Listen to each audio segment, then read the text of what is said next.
If you've ever been told that your blood tests are fine, that you don't have anemia, but you still feel tired, low on energy, with hair loss, dizziness, or a constant feeling of weakness, this video is for you.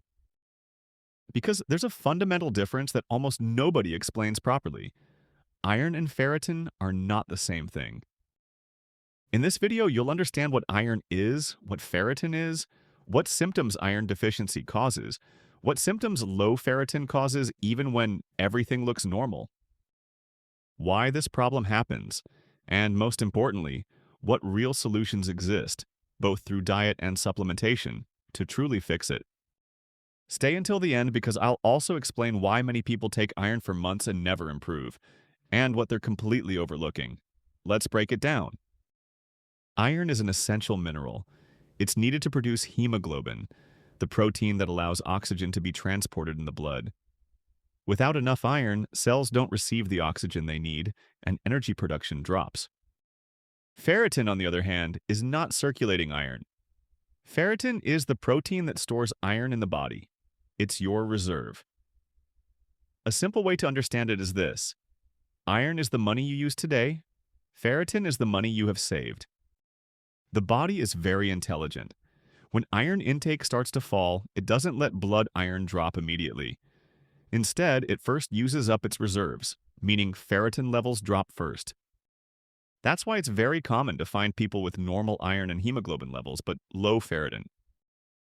This means the body is functioning without reserves, and when the body operates without reserves for a long time, symptoms begin to appear, even if blood tests look normal.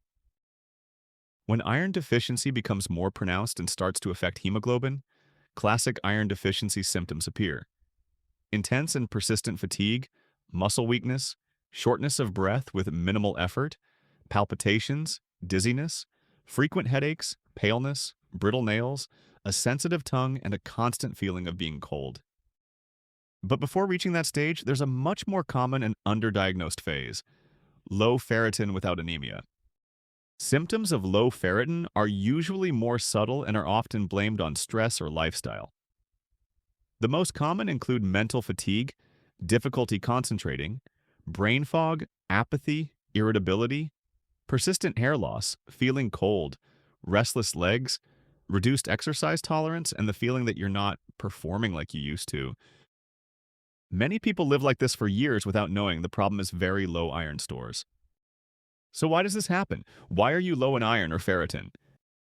One of the most common causes is blood loss.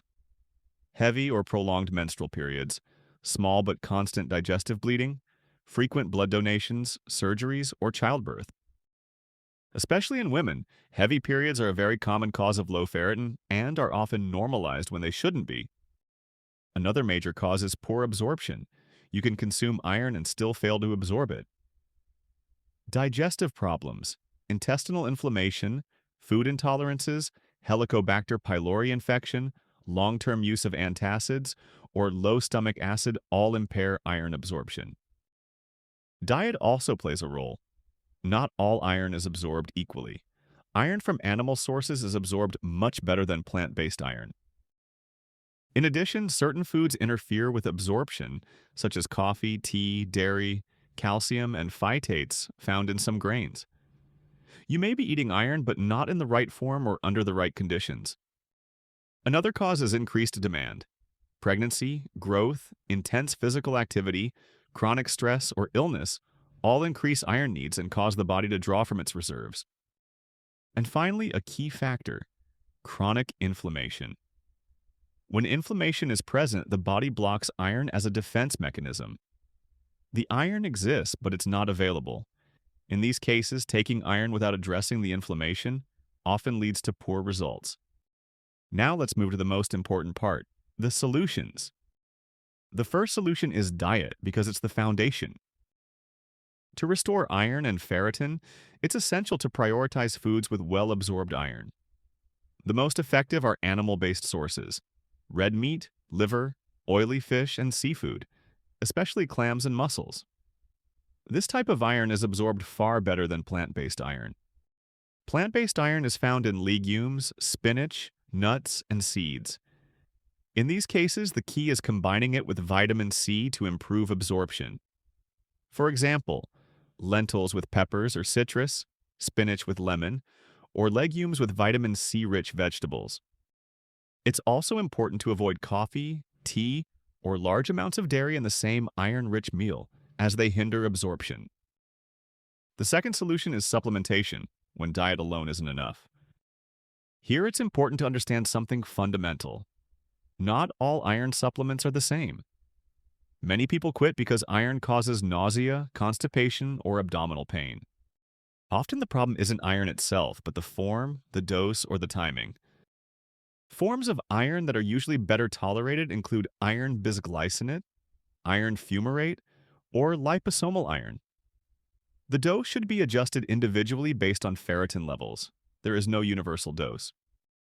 Taking iron on an empty stomach may improve absorption, but worsen tolerance for some people.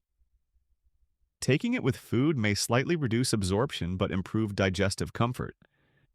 In many cases, consistency and tolerance matter more than perfect absorption that leads to quitting.